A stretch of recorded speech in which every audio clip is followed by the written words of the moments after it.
Yeah, man. Like I don't go to Coles or we don't eat sausages in our barbecue. We just want a barbecue dal. Yeah, that's what we want a barbecue. Hey guys, in this video we're going to talk about how to move up the corporate ladder really quickly here in Australia and how to get promoted fast. I interviewed Tim, who's a manager at one of the top 4 accounting firms here in Australia, and he shares his personal experience of how he moved up the corporate ladder. We also talk about the Australian work culture and some really practical tips and useful information that you should know before you move here. And you've also like progressed up the corporate ladder relatively quickly, and you've seen a lot of success in that light. Would I be right in saying that compared to a lot of others? I think compared to others my age, I've gone faster. Like some practical tips for people, like how did you do it in terms of like any particular things that you think you did differently that others weren't doing, and like some things that people could do? Yeah, so there's so many things. What was like maybe like the 1 or 2 key things that you think really helped you? I think here's one of the huge things. Understand what your boss, your 1-up and your 2-up, so your boss and your boss's boss. Understand what they're trying to do and look from their position always. Then when you're approaching a business situation or whatever problem, understand how you're doing fits into their greatest picture. No matter what it says in your job description, your real job is to make your boss successful, and your boss's real job is to make you successful. And when that gets muddled up, that's when a lot of the problems happen.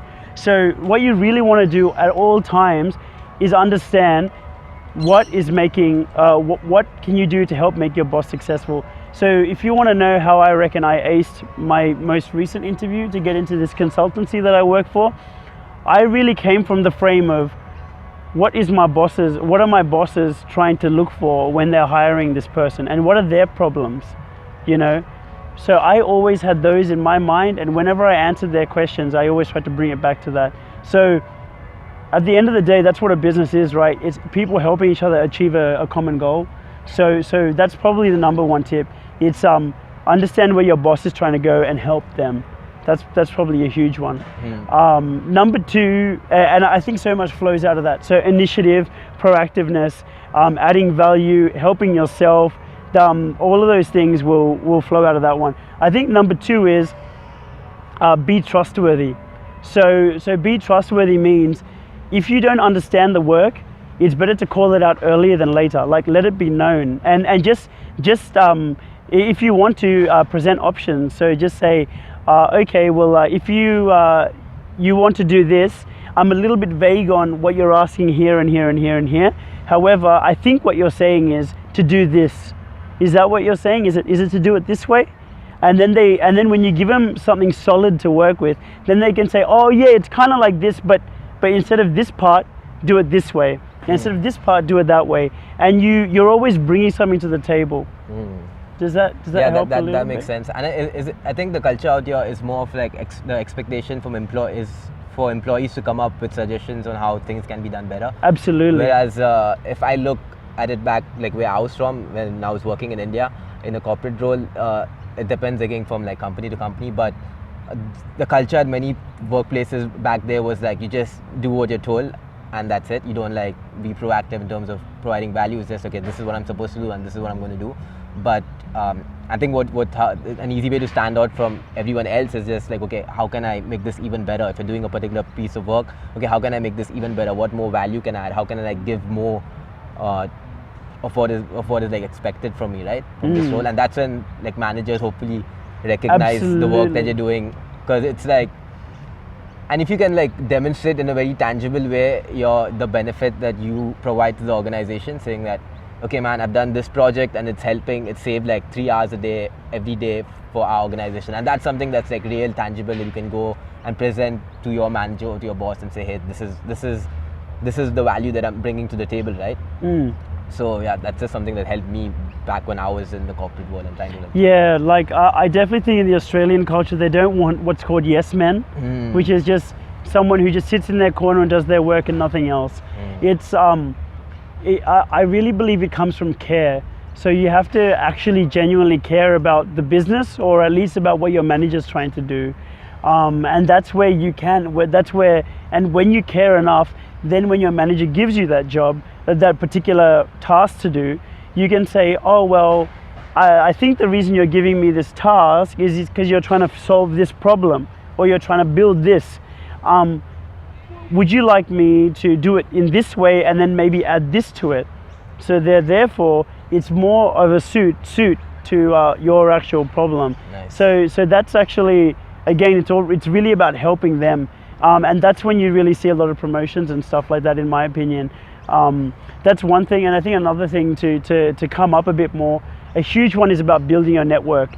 And and building your network really comes to rapport. So not being so shy that you're just sitting in one place, and we can talk about that a little bit later. Yeah. But I think building your level of exposure there and likability is a big one in terms of getting promoted. Alright. Otherwise people don't know you're there. Yeah, I think we can move into that topic of Yeah. like people integrating into Australian culture, and even at the workplace more specifically maybe. So what are some of the things that people can do to better integrate into the culture, into the workplace, to build that rapport that you talked about, which is so important to climb up the professional or the corporate ladder? What are some practical steps for someone to like do that, or to start working on himself where he's up to a point where he has the skill set to move towards Absolutely. So I think the number one thing you don't want to do is be inauthentic, because especially in the Australian culture, no one likes someone they can't trust. Yes, I think that's been a reoccurring theme of this video. Yeah. So one of the best ways to be authentic, so you want to be authentic, but you want to be fun, or you want to be authentic but somewhat positive. Yeah. And ultimately you want to be socially calibrated. So what do all those things mean? So in terms of authentic, think about the things that you actually genuinely enjoy. Maybe that's cars, food, whatever, going to parks, whatever. It doesn't matter. What do you actually authentically enjoy?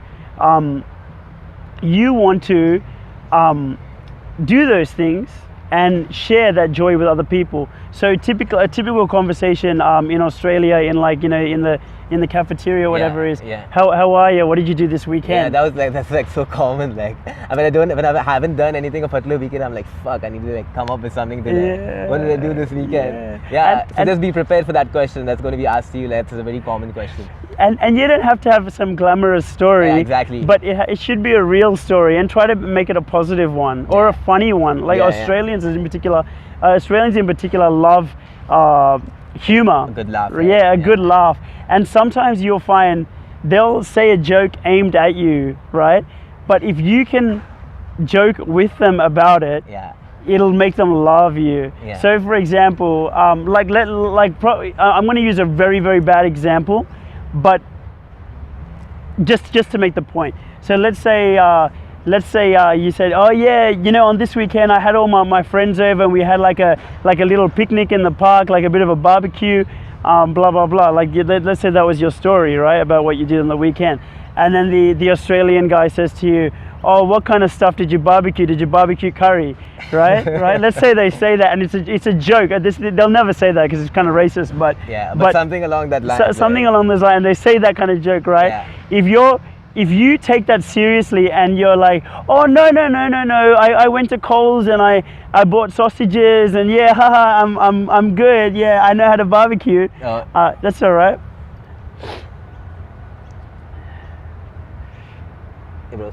Yeah. So and you say, I went to Coles and I bought sausages, blah blah blah blah. It was a normal barbecue. What's gonna make them like you more is if instead you say, yeah man, like I don't go to Coles, or we don't eat sausages in our barbecue. We just want a barbecue dal. That's what we want, a barbecue. Right? It's kind of difficult to do because you have to like layer it in the foil, but it's like, it's really tasty, man. You should try it out. Yeah. And then just turn the joke back on them and it's and mess with them, and they will love you. Exactly. So the most like I learned this as well. Like don't take things personally. Don't, no.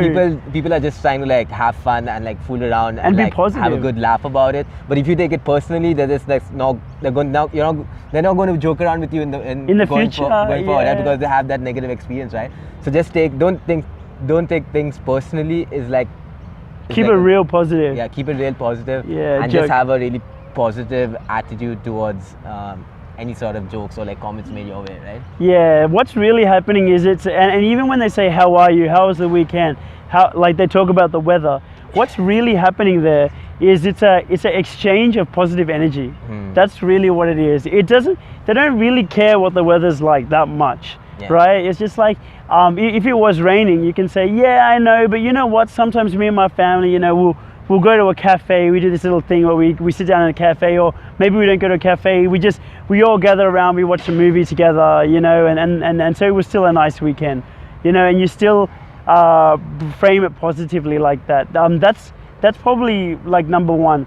Number two, I would say, is called social calibration, and that's a little bit more of a deeper topic.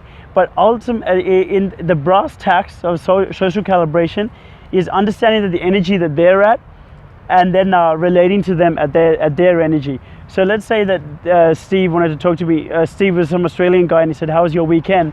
And I said, I said, yeah, you know, it was really good. You know, I even though it was raining, I went to this cafe, and you know, I was with my friends, and we had this really nice time. But they were like, oh yeah, I know, but I hate it when it rains, and I just never get to really do what I want, blah blah blah.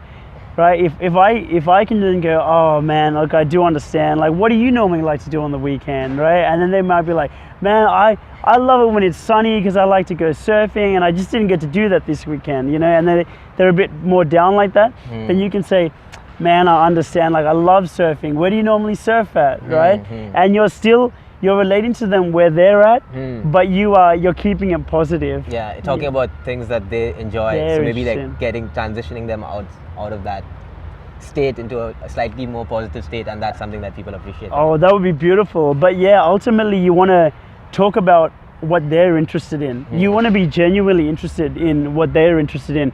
And where do you come from? It's just care. It's just like, it's just for the love of them that you know, you don't have to always talk about yourself. Like, when you talk about yourself, be authentic. Yeah. But when you're listening to where they're from, authentically care about it. Yeah. You know, if you can remember people's names, that's a huge thing. Remember people's names. And a big thing there is if they say you know, hey, my name is David, but they have a strong accent, you can almost say, oh, sorry, I didn't catch your name. Can you repeat that? Yeah. And if you can somehow learn their name and practice it, if you can use their name the next time you see them, it's gonna show how much you actually care about them. That's big. Like, I try to, like, what I do is I like write down people's name if I meet them for the first time, because yeah, when you call a person by the name and like they know, okay, this guy remember his name, dude, like, I need to know his name as well in case like they don't remember. Oh, as well. big It's like, one, that's yeah. a big one. And if you can remember as well what they're interested in, Yeah. like if they like if for example you spoke to them on a Thursday and they were saying that they're going to go skiing on the weekend, Yeah. right? When you see them the next week, you can say, hey, how was the skiing trip? Did you end up going? Yeah. That's big.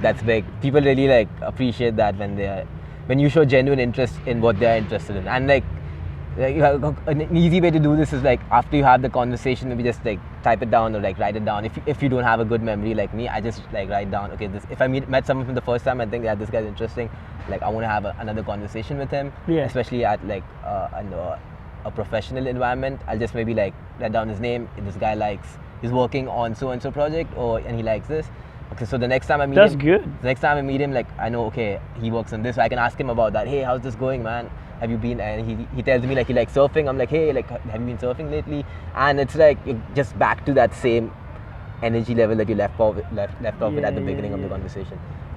So we have some things to consider. But yeah, positive, funny, caring. I think try to remember those things. Positive, Laughter funny, is the caring. shortest distance between two people. There you go. There you go.